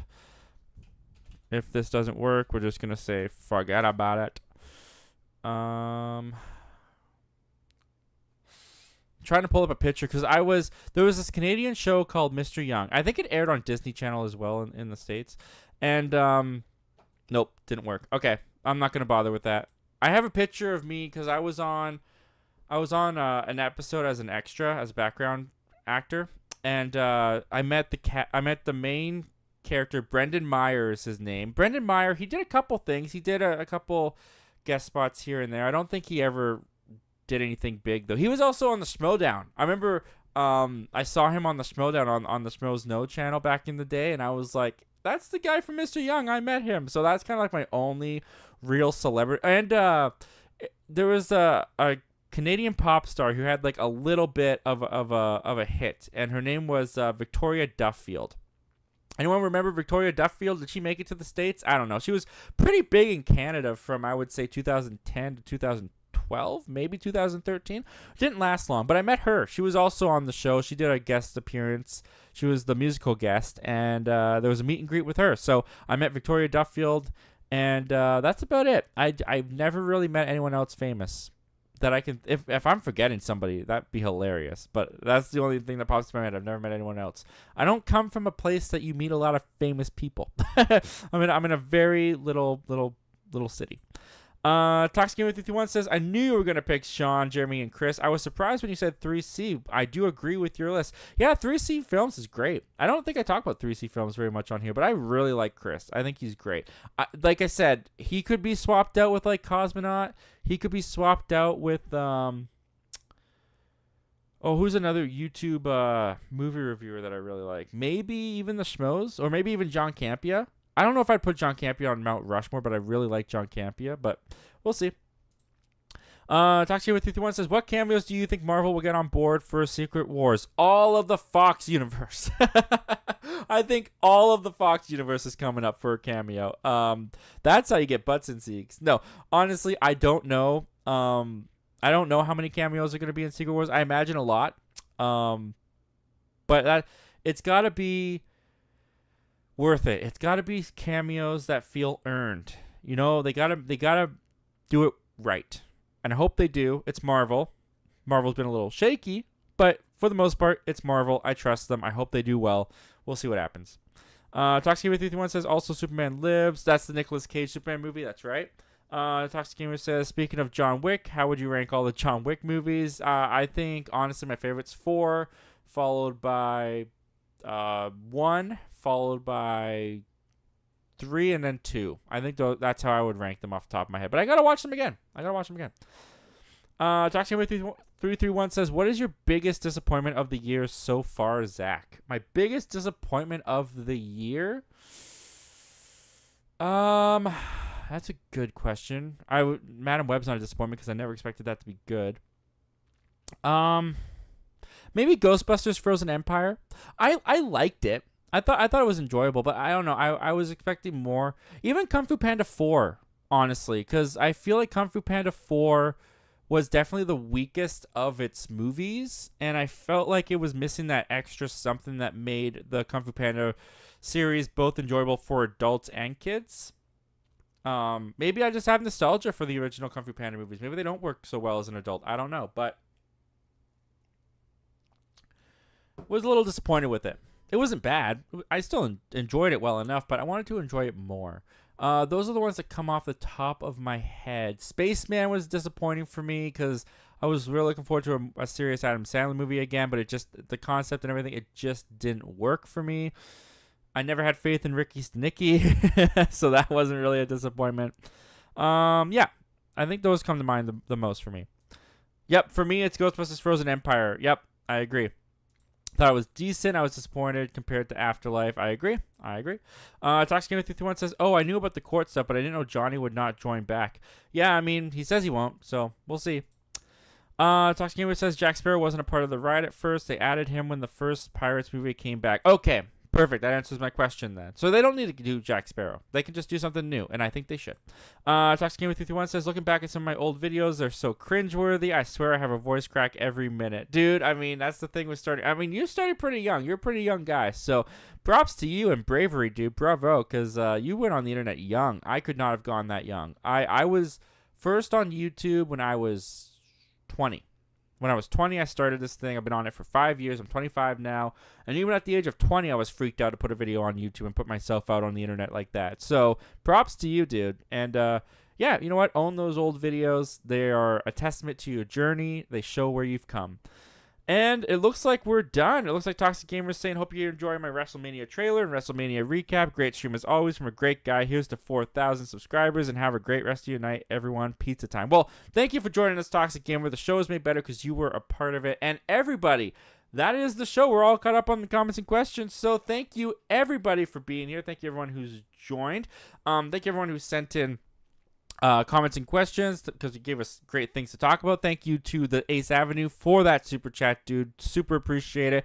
Yeah, guys, we will be back again on the channel. Look out for Monkey Man review coming out this weekend.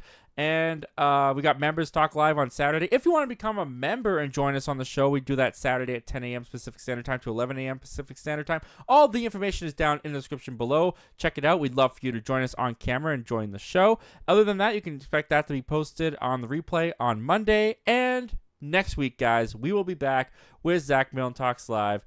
Same Zach time, same Zach channel. You guys have a great night.